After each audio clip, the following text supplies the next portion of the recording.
हमारा पर्यावरण।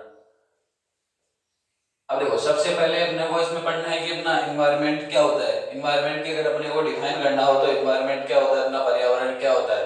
तो we can say that our surrounding is called our surrounding. Our surrounding is called environment. हमारे जो चारों ओर का परिवेश है वो उसको हम क्या बोल सकते हैं, हमारा पर्यावरण बोल सकते हैं। We can say our environment, our surrounding is called our environment. अपने चारों ओर का जो परिवेश है वही क्या है, अपना पर्यावरण है। इसके बाद अपना जो आता है देखो, इसके बाद आता है बायोटिक कंपोनेंट। बायोटिक कंपोनेंट, इनको हिंदी में बोलते हैं जैविक घटक। जैविक घटक। बायोटिक कंपोनेंट क्या होते हैं, all living things. All living things are biotic component of a ecosystem. All the living things are biotic component of a ecosystem. जो सारे लिविंग थिंग्स हैं या जो सजीव है वो क्या है, इको, ये वो सारे क्या है, बायोटिक कंपोनेंट है, जैविक घटक है। तो इसको अगर डिफाइन करना हो, all the living things, all living, all living beings are biotic component. We can define biotic component as a that all living beings are biotic component. For example, plants. For example, plants. Okay. Now, abiotic component. Abiotic components. अजैव घटक, हिंदी में इनको बोलते हैं अजैव घटक। सीधा सा इसका opposite हो जाएगा, all non living beings, all non living things are abiotic component. All non living things, all non living things are abiotic, abiotic components. For an example like air, water, etc., temperature, soil, etc. We can define abiotic component as a that all living and non sorry abiotic component, all non-living things are abiotic component of a ecosystem. Now we can say like air is abiotic component, but air provide oxygen. Air provide oxygen for respiration. Air provide O2 for respiration. Or water is also essential for all living things. All living things, water is also essential for all living things because all metabolic activities are take place in the presence of water. Now these are simple definition. Now ecosystem, ecosystem Hindi में इसको बोलते हैं पारितंत्र। पारितंत्र, देखो ecosystem क्या होता है।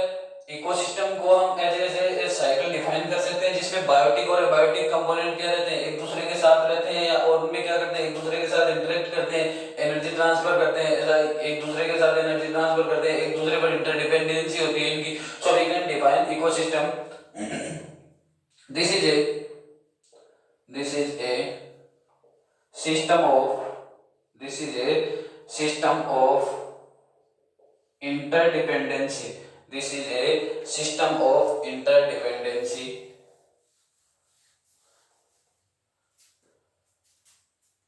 This is a system of interdependency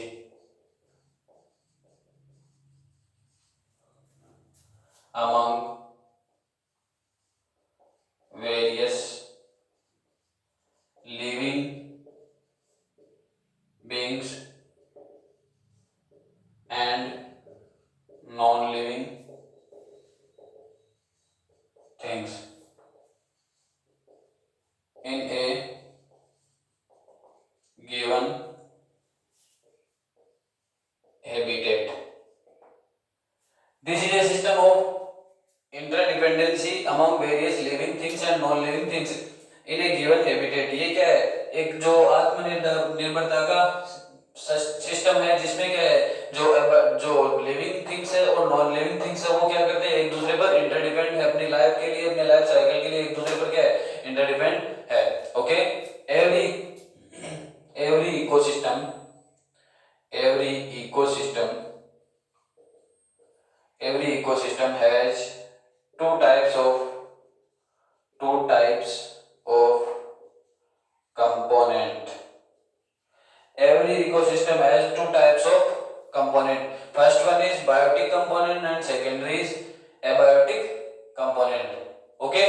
Ecosystem, this is a system of interdependency among various living and non-living things in a given habitat. Every ecosystem has two types of components. First one is biotic component and secondary is abiotic component. Biotic components are living things like plants, animals, and abiotic components are all non-living things like temperature, air, water, soil, etc. But we can see that plants are dependent on air and water. Then this is a system of interdependency. Okay. Next.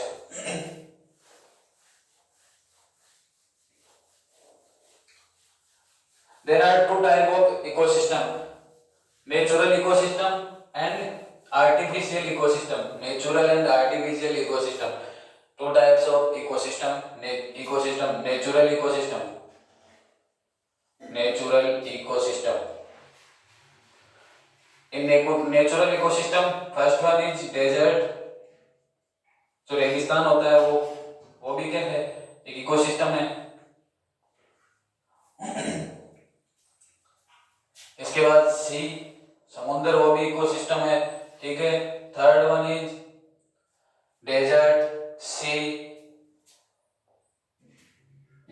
Pond,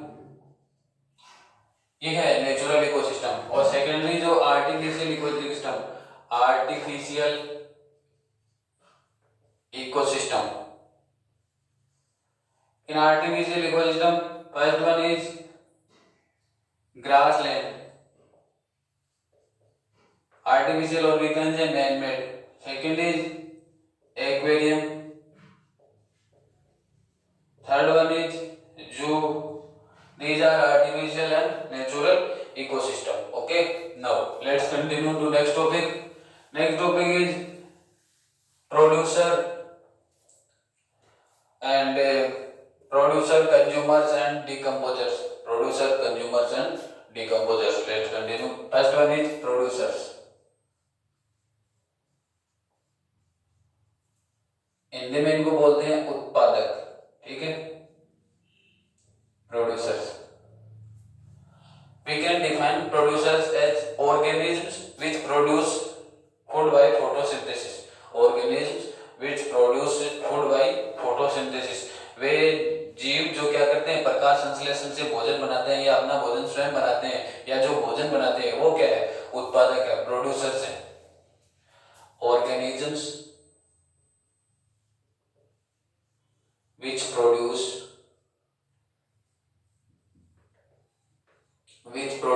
food by photosynthesis. Organisms which produce food by photosynthesis or organisms which prepare food. We can say organisms which prepare food.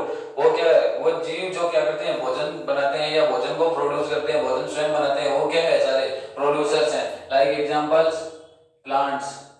Plants क्या करते हैं, photosynthesis की process से food prepare करते हैं. ठीक है. तो ये क्या हो गए, producer. Second one consumer. Hindi में इनको बोलते हैं उपभोक्ता. उपभोक्ता. ठीक है. उपभोक्ता कंज्यूमर्स को कैसे डिफाइन करेंगे, ऑर्गेनिजम्स विच आर डायरेक्टली और indirectly depend on producer for their food.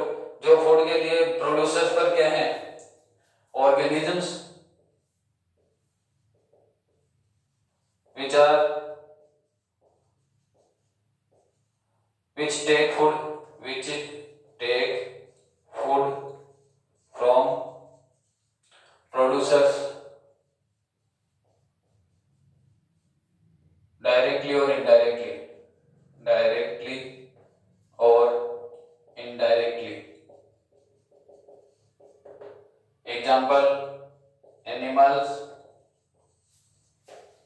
Humans, etc. We can divide consumers in a third or fourth. First one is primary consumers. Primary consumers.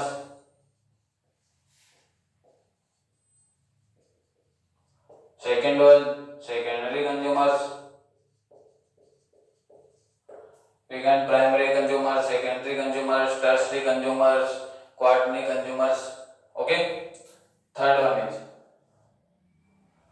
and we can also define primary consumers as carnivores,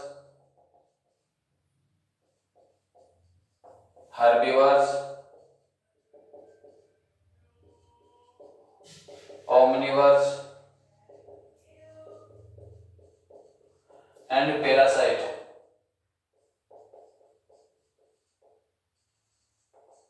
okay, शाकाहारी, मांसाहारी, सर्वाहारी और परजीवी। शाकाहारी क्या होते हैं? जो क्या केवल जो शाकाहारी चीजें खाते हैं या जो मांस को मीट को ईट नहीं करते वो शाकाहारी हैं, ठीक है। शाकाहारी मांसाहारी क्या करते हैं? मांस को ईट करते हैं। सर्वाहारी जो दोनों को खाते हैं, ठीक है। और परजीवी जो दूसरे पर डिपेंड रहते हैं, जिनकी डिपेंडेंसी दूसरे पर होती है। इसके बाद आते हैं डिकम्पोजर्स। हिंदी में इनको बोलते हैं अपमार्जक। डिकम्पोजर्स को कैसे डिफाइन करेंगे? We can define decomposers as micro organisms और organisms which can decompose the dead remains of plants and animals. Micro organisms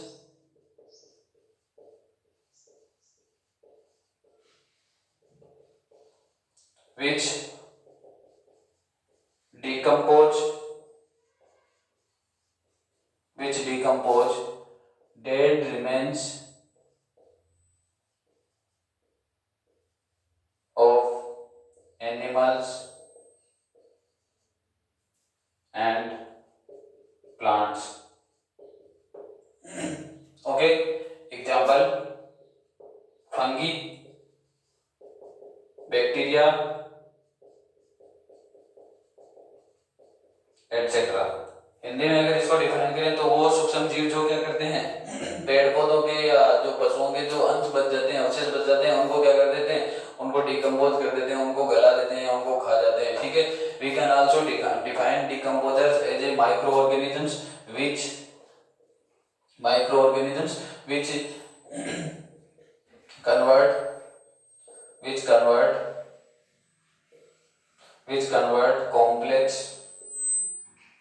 which convert complex organic compound or substance into simple inorganic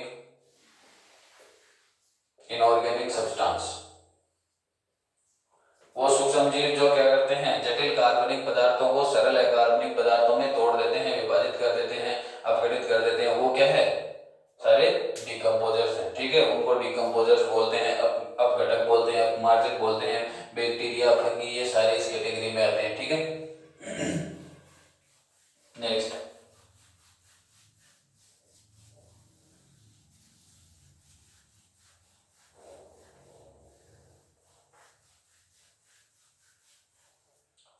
now food chain.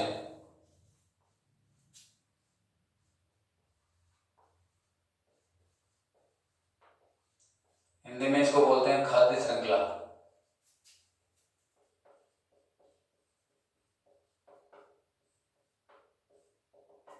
देखो, food chain क्या होती है? अपने जो अपना ecosystem है, अपना जो एनवायरनमेंट है, जो अपना इकोसिस्टम है, उसमें क्या है? हर एक ऑर्गेनिज्म दूसरे पर क्या है? इंटरडिपेंडेंट है। एक ऑर्गेनिज्म दूसरे के लिए क्या बन रहा है? फूड बन रहा है। उसके लिए दूसरे के लिए क्या बन रहा है? फूड बन रहा है। जैसे एग्जांपल डिस्कस करें यहाँ पर देखो, एग्जांपल अगर डिस्कस करते हैं तो सबसे पहले जो प्रोड्यूसर्स है, ये प्रोड्यूसर है, ठीक है। यहाँ पर इमेजिन करते हैं ग्रास है।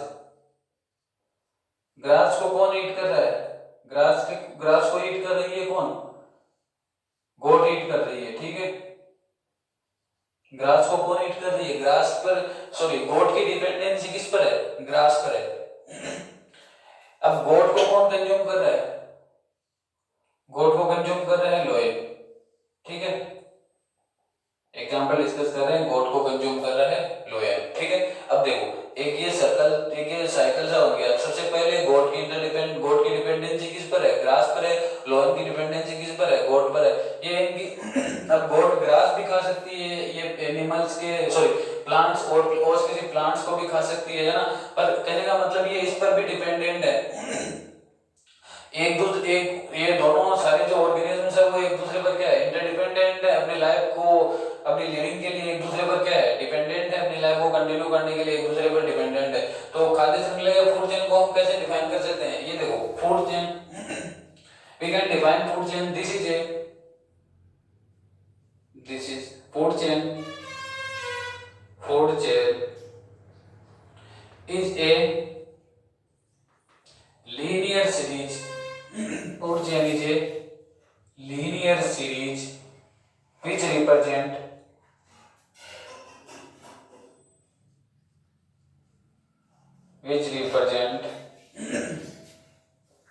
the sequence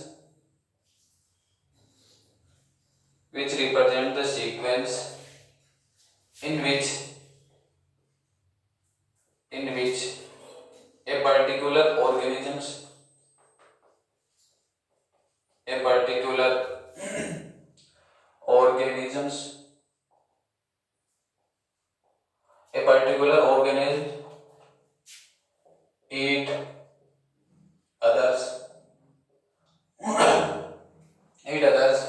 and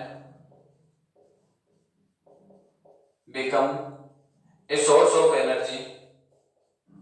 a source of energy for others.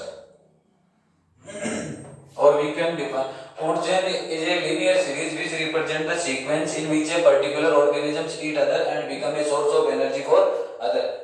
यहाँ पर देखो अपनी जो डेफिनेशन है वो अप्लाई हो रही है इस पे। कैसे देखो, फूड चेन जो है वो लीनियर सीरीज है जो क्या कर किसको रिप्रेजेंट करती है, सीक्वेंस को रिप्रेजेंट करती है, in which a particular organisms eat the others. Particular organism जो गोट है वो किसको खा रही है, ग्रास को खा रही है, दूसरे को खा रही है, and become a source of energy for other. दूसरे के लिए क्या बन रही है, एनर्जी का सोर्स बन रही है। देखो लोयन के लिए क्या बन रही है, एनर्जी का सोर्स बन रही है। पहले ग्रास को खा रही है, फिर लोयन के लिए क्या बन रही है, एनर्जी का सोर्स बन रही है। We can also define food chain. We can also define food chain as a cycle in which who eats whom. Food chain को हम एक साइकिल के रूप में डिफाइन कर सकते हैं, एक चक्र के रूप में डिफाइन कर सकते हैं जिसमें कौन किसको खा रहा है, ये डिफाइन करता है फूड चेन की, कौन किसको कंज्यूम कर रहा है। फूड चेन से रिलेटेड दो तीन चीजें हैं जो इम्पोर्टेंट है। फर्स्ट जो इम्पोर्टेंट है वो है अपना 10% law. 10% law is coined by Raymond Lindeman. 10% law is coined by और 10% law is given by Raymond Lindeman. ये रेमंड लिंडमैन जो है वो एक साइंटिस्ट का नाम है, उसने 10% लो जो है वो दिया था, उसकी डिनोट किया था, इसको फाइंड आउट किया था, ठीक है। According to this rule only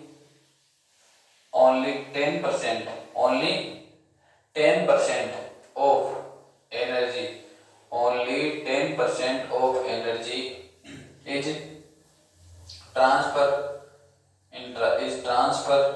energy is transfer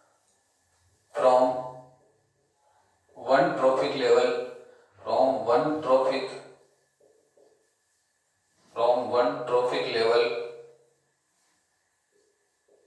to another. Only 10% of energy is successfully transferred from one trophic level to another in a food chain.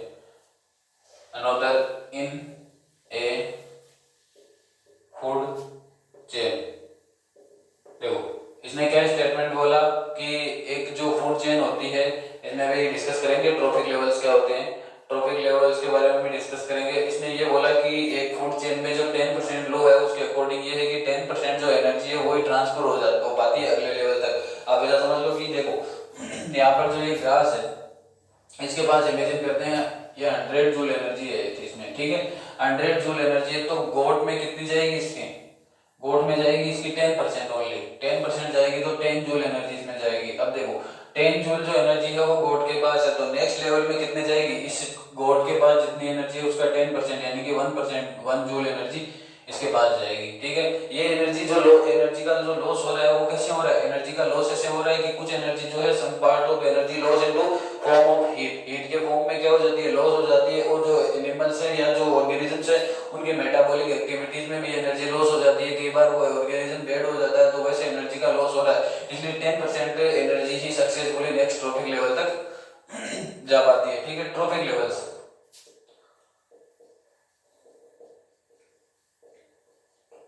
Trophic level, trophic level क्या होता है, trophic level this is A position, this is A position occupied by an organism, this is A position occupied by an organism, this is A position, position occupied by a organism, organism in a food chain, ये क्या है, एक position है, एक स्तर है, every link of a food chain is trophic level, जो are श्रृंखला फूड चेन का प्रत्येक जो लिंक है वो क्या है, एक क्या है, ट्रॉफिक लेवल, ट्रॉफिक लेवल को हिंदी में बोलते हैं पोषी स्तर, पोषी स्तर, ठीक है। पोषी स्तर, पोषी स्तर क्यों बोल क्या, हाँ ट्रॉफिक लेवल्स क्या होता है, ट्रॉफिक लेवल्स देखो यहाँ पर आहार श्रृंखला में प्रत्येक जो लिंक बन रही है ये हो गया फर्स्ट ट्रॉफिक लेवल, फर्स्ट, ये हो गया सेकंड ट्रॉफिक लेवल, सेकंड, और ये हो गया थर्ड ट्रॉफिक लेवल, प्रथम पोषी स्तर, द्वितीय पोषी स्तर, तृतीय पोषी स्तर, ये ऑर्गेनिज्म से trophic level, this is A position occupied by A organisms in A food chain, आहार श्रृंखला में जो भी एक ऑर्गेनिज्म जो होता है उसको एक फिक्स जो स्थान मिलता है उस स्थान को क्या बोलते हैं, ट्रॉफिक लेवल, पोषी स्तर बोलते हैं, और we can define that every link of a food chain is called trophic level, आहार श्रृंखला का जो प्रत्येक चरण है वो क्या होता है, एक ट्रॉफिक लेवल होता है, ठीक है। इसमें एक पॉइंट हो रहा है, plants can plants can convert only 1% of 1% of sunlight into energy, plants पर जो सनलाइट गिरती है उसका केवल 1% ही वो क्या कर पाते हैं, फूड या एनर्जी के रूप में कन्वर्ट कर पाते हैं, ये भी एक जो फूड चेन है उससे रिलेटेड है, फूड चेन में क्या करते हैं जो प्लांट्स है वो क्या करते हैं 1% ही एनर्जी के फॉर्म में कन्वर्ट कर पाते हैं, प्लांट्स का ये फूड चेन के पार्ट है, जो प्रोड्यूसर्स, कंज्यूमर्स और ये जो अब जो डिकम्पोजर्स हैं ये सारे क्या हैं इस फूड चेन के ही क्या है पार्ट है। अब देखो डिकम्पोजर जो है वो इनसे डायरेक्ट कनेक्ट होता है, डिकम्पोजर जो है वो इनसे डायरेक्ट कनेक्ट होता है, डिकम्पोजर इनको डायरेक्टली भी खा सकता है, डायरेक्टली कंज्यूम कर सकता है, जैसे ग्रास जो है ग्रास को डिकम्पोजर डायरेक्टली कंज्यूम कर सकते हैं, गोट को भी कंज्यूम कर सकते हैं, और लोयन को भी, इनको क्या करते हैं डिकम्पोजर से डायरेक्टली कंज्यूम कर सकते हैं, अगर इनमें से कोई डेड हो गया तो ठीक है डेड हो गया, अदरवाइज जो माइक्रो ऑर्गेनिजम्स है वो ग्रास को डायरेक्ट फूड के फॉर्म में भी यूज कर सकते हैं, डायरेक्ट भी उसको ईट कर सकते हैं, अगर गोट है अगर गोट डेड हो गई तो उसको भी यूज कर सकते हैं, ठीक है, उसको वो गला देंगे, जो कॉम्प्लेक्स कंपाउंड है ऑर्गेनिक उनको सिंपल कंपाउंड्स में कन्वर्ट कर देंगे, ठीक है। इसके बाद energy transfer, energy transfer in A food chain is unidirectional, energy transfer in A food chain is unidirectional, food chain में क्या होता है एनर्जी का जो ट्रांसफर होता है वो क्या होता है यूनिडायरेक्शनल होता है, यूनिडायरेक्शनल का मतलब क्या होता है एक दिशीय, एक ही दिशा में जो है फूड चेन में क्या होता है एनर्जी ट्रांसफर होता है, फूड चेन में एनर्जी ट्रांसफर जो होता है वो एक ही दिशा में होता है। अपना एग्जांपल डिस्कस करते हैं, देखो फिर से ग्रास, ग्रास को कंज्यूम कर रही है गोट एंड गोट को कंज्यूम कर रहा है लोयन। अब देखो एनर्जी ट्रांसफर जो हो रही है वो यूनिडायरेक्शनल हो रही है, यूनिडायरेक्शनल, इसको हिंदी में बोलते हैं एक दिशीय। देखो ग्रास से जो एनर्जी जा रही है वो गोट के पास जा रही है, गोट से जो एनर्जी जा रही है वो लोयन के पास जा रही है। ऐसा तो नहीं है ना कि लोयन से एनर्जी गोट के पास आ रही है और गोट से एनर्जी ग्रास को जा रही है, ऐसा नहीं है। इसमें जो एनर्जी ट्रांसफर हो रहा है वो यूनिडायरेक्शनल हो रहा है, एक ही दिशा में एनर्जी ट्रांसफर हो रही है, ठीक है। इसके लिए जो स्ट्रक्चर बनती है एनर्जी ट्रांसफर के लिए, फूड चेन में जो एनर्जी ट्रांसफर के लिए जो स्ट्रक्चर बनती है, पिरामिड जो बनते हैं वो इस फॉर्म में बनते हैं, स्ट्रेट पिरामिड बनता है इसमें, ठीक है। सबसे पहले देखो इसमें स्ट्रेट पिरामिड बनता है, सबसे पहले यहां पर आते हैं प्रोड्यूसर्स, फिर आते हैं कंज्यूमर, फिर आते हैं डिकम्पोजर्स। ये जो है वो पिरामिड बनता है जो एनर्जी के लिए, ऊर्जा का पिरामिड जो एक फूड चेन में बनता है वो ऐसा बनता है, स्ट्रेट पिरामिड बनता है, ठीक है।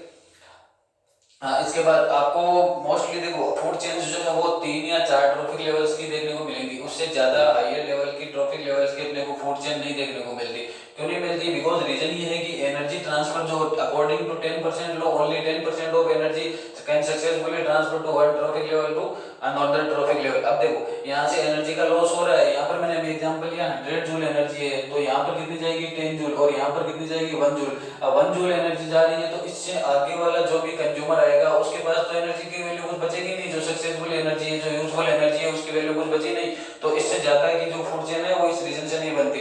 क्वेश्चन एग्जाम में ऐसा आ सकता है कि फूड चेन जो है वो 3 या 4 ट्रॉफिक लेवल्स की क्यों होती है, उससे हायर क्यों नहीं होती? तो we can say that according to 10% law, only 10% of energy can successfully transfer from one trophic level to another, then the useful part of useful energy is very less.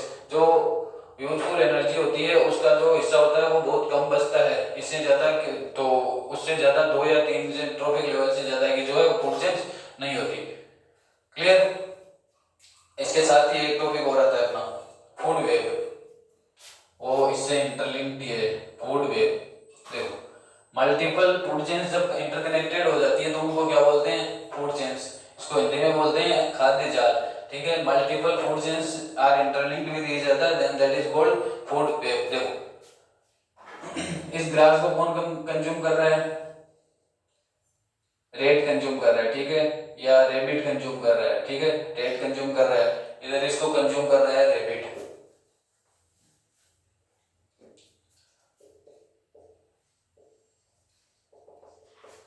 इसको रेबिट को कौन consume कर रहा है?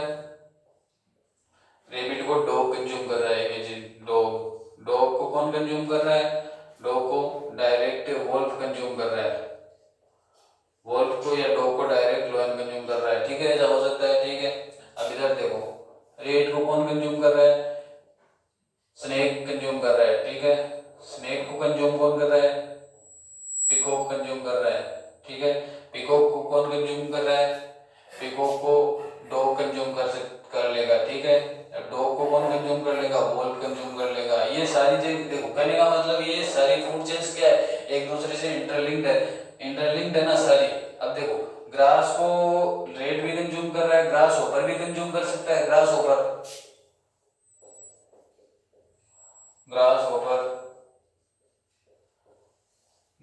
Can also consume grass.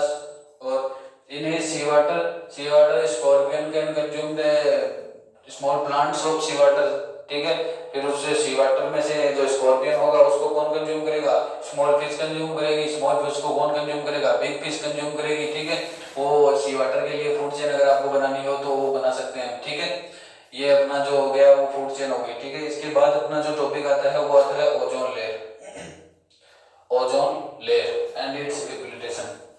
Ozone layer and its formation और depletion. Ozone layer अपने लिए कैसे हार्मफुल है, इसकी फॉर्मेशन कैसी होती है, कैसे ओजोन लेयर परफॉर्म होती है, वो सारे अपने डिस्कस करेंगे, ठीक है।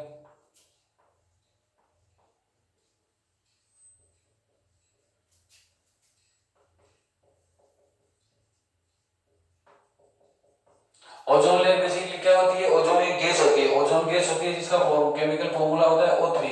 ऑक्सीजन के 3 मॉलिक्यूल कंबाइन करके O3 ओजोन गैस बनाते हैं। ओजोन गैस जो पाई जाती है वो अर्थ के एटमॉस्फेयर में पाई जाती है। ओजोन गैस जो है वो अर्थ के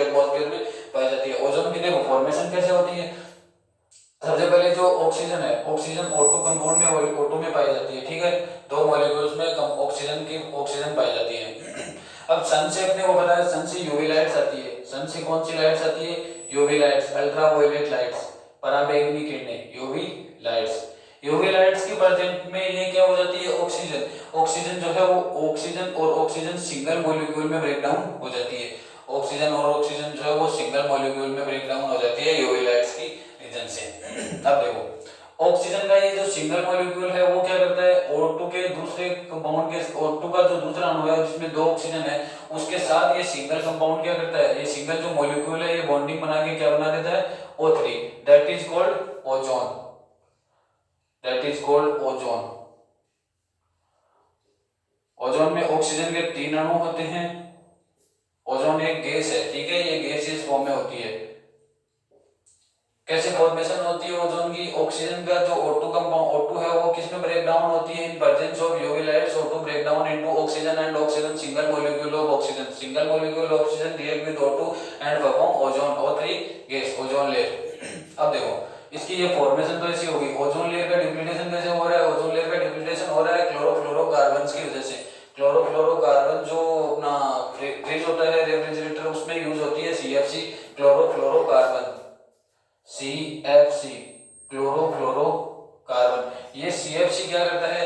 CFC इस O3 को ब्रेक डाउन करता है, ये CFC O3 को ब्रेक कर देता है। इसके साथ और कंपाउंड बनाता है ClFO, ऐसा कुछ ClF, ऐसा कुछ कंपाउंड बना देता है, ये ClO, ClF ऐसा कुछ कंपाउंड बना देता है। कहने का मतलब ये है कि O3 को जो ओजोन है उसको ये तोड़ देता है, ब्रेक डाउन कर देता है अदर मॉलिक्यूल्स में, अदर कंपाउंड्स में, जिससे क्या हो रही है? ओजोन लेयर डैमेज हो रही है, ठीक है। यहाँ तक तो अपना हो गया। अब ओजोन लेयर हम ओजोन लेयर की डिस्कस क्यों कर रहे हैं भाई? We are discussing about ozone layer, ठीक है। ओजोन लेयर क्या करती है? अपने को सनलाइट सॉरी यूवी लाइट्स जो होती है यूवी लाइट से प्रोटेक्ट करती है। यूवी लाइट्स ये देखो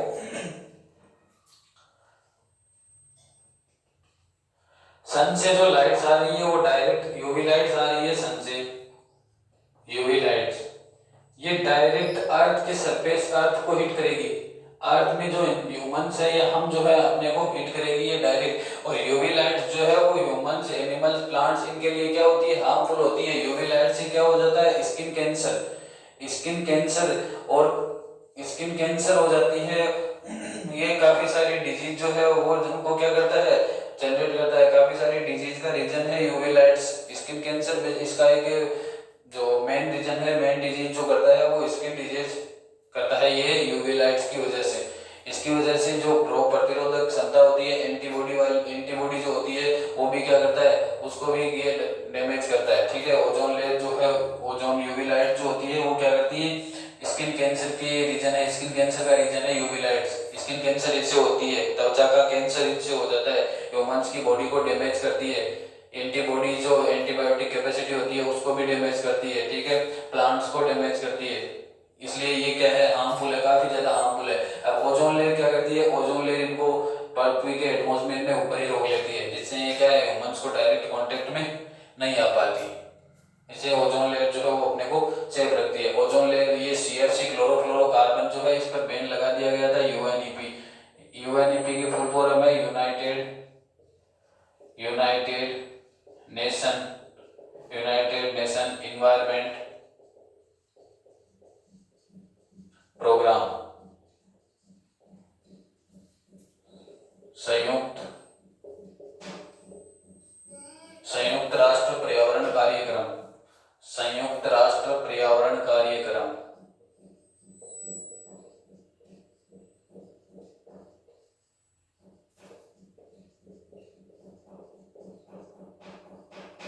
संयुक्त राष्ट्र पर्यावरण कार्यक्रम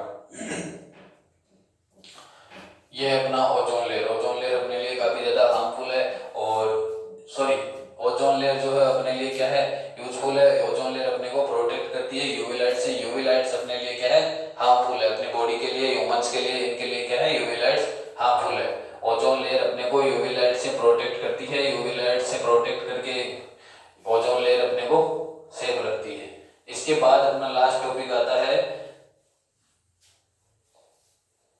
बायोडिग्रेडेबल एंड नॉन बायोडिग्रेडेबल।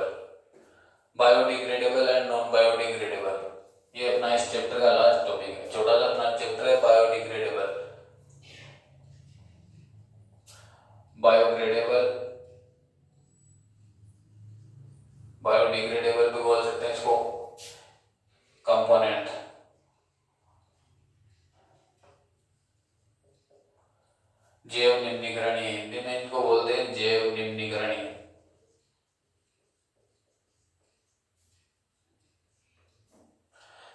इनको डिफाइन कैसे कर सकते हैं? Substance which are decomposed by micro organisms और substance which are decomposed during the process of biotic process से जो क्या हो जाते हैं, बायोटिक प्रोसेस से जो डिकम्पोज हो जाते हैं उनको क्या बोलते हैं? बायोडिग्रेडेबल जो कंपोनेंट्स उनको बोलते हैं जैविक घटक। इनमें एक पहला डिफरेंस क्या है?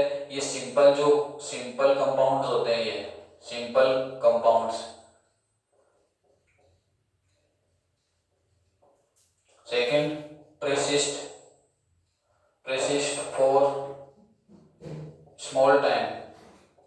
ये एनवायरनमेंट में छोटे से टाइम के लिए रहते हैं, बहुत कम टाइम के लिए रहते हैं।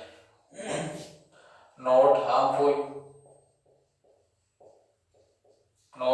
फॉर इन्वायरमेंट के लिए क्या है? हार्मफुल नहीं है। For eco friendly,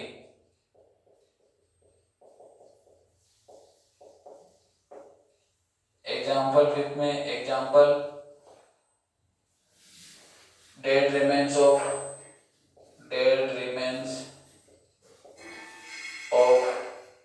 plants. Second जो अपना आता है इसके अपोजिट वो आता है नॉन बायोडिग्रेडेबल।